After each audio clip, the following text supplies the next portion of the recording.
Wank your Hello y'all and welcome to the channel. We're going to make a couple of clocks today. We're going to do it fast forward because it did take quite a while to do them. If y'all don't mind, hit the like and subscribe button. It'll help me a ton. I would like to get to 200 subs and hopefully y'all can do it for me. Alright, so the first step to this process is to get the motherboards out of the objects. One's going to be from a TV, the other one is from a cable modem, and we're going to do something with that cable modem one that's different. The TV was an old Toshiba TV and it had pretty good speakers, so I stole those too. This cable modem is quite dirty. It's sat in the back of somebody's truck for at least 2 years that I know of, so it was quite oxidized.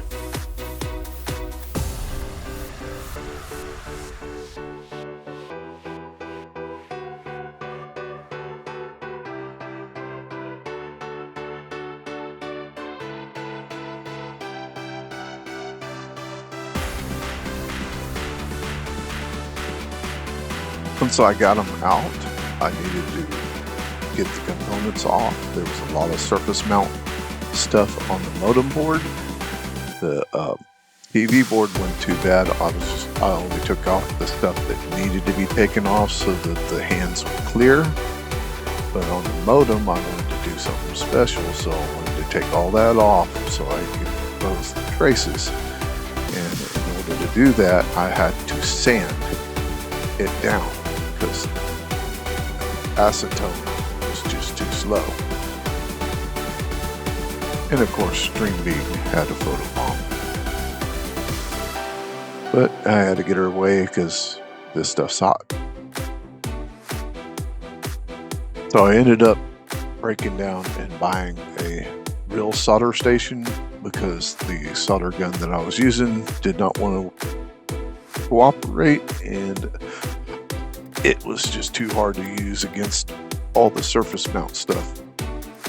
So now I've got a proper soldering iron and a heat gun. And like I said before, this one, all I did was get rid of the components that were too high so that the hands would be able to travel full circle. The other one I think looks really cool the way I did it. Exposes the traces. It kind of gives you a different look.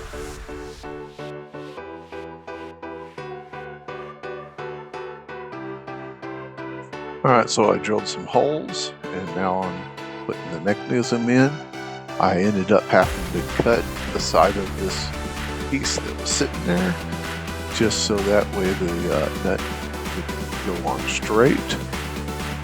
Then I took it outside and clear coated it so that way it was sealed so it can't tarnish or anything. And then we're going to put the numbers on it. These clocks will be on sale on eBay, Mercari, or Etsy. I will put the links below in the description. So I'm using 5-minute epoxy, so they are going to be permanently mounted. And all that was left was to put the clock hands on and roll that beautiful bean footage. Y'all don't forget to like and subscribe. And don't forget, they are on sale on Etsy, Mercari, or eBay. And y'all have a good night.